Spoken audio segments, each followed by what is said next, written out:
En 90 ans d'existence, Nadine de Rothschild a vu passer de nombreux hommes dans sa vie, mais seul l'un d'entre eux a eu la chance de l'épouser, et pas n'importe qui, Edmond de Rothschild, qui lui a offert le titre de baronne et une ascension sociale vertigineuse. Jusqu'au décès du banquier franco-suisse, fondateur président du groupe Edmond de Rothschild, en 1997. Si est en 1960 que celle qui publie aujourd'hui son 15e livre, Très chère baronne de Rothschild, édition Gourcuff Gradenigo, croise la route de son futur époux, au cours d'une soirée. Ce dernier vient tout juste de divorcer après 1 an de mariage et est déjà prêt à se remettre en selle. Comme le rappelle ce samedi Le Figaro dans son entretien avec Nadine de Rothschild, actuellement en pleine promotion de sa dernière œuvre, Edmond de Rothschild exprime tout de suite ses sentiments, une audace qui paye. 3 semaines après leur rencontre, ils emménagent ensemble, 3 ans plus tard le mariage, en 1963 donc, et la naissance de leur fils unique Benjamin la même année. Ce dernier est décédé en 2021. Née Nadine l'Hospitalier en 1932 à Saint-Quentin, la future baronne de Rothschild grandit à Puteaux avec une mère ouvrière et un beau-père dans la police.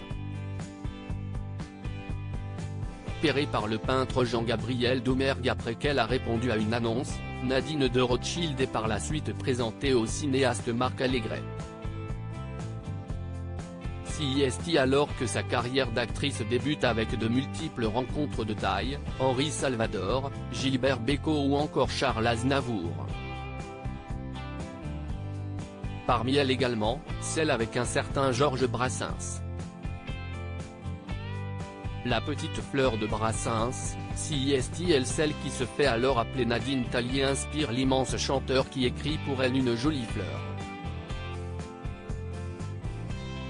Et à en croire Nadine de Rothschild, Georges Brassens voyait bien plus en elle qu'une simple source d'inspiration. Georges me disait toujours « Est-ce que tu veux dîner avec moi ?» Et je lui disais toujours « Oui, Georges, mais demain. » Mais ce n'était jamais demain. Il était d'une grande naïveté et à un moment il a dû réaliser que je le menais en bateau, raconte-t-elle aujourd'hui au Figaro. Courtisée, Nadine de Rothschild l'est toujours. Après le décès d'Edmond, un autre homme riche et puissant lui a proposé de l'épouser, David Rockefeller, qui est mort en 2017.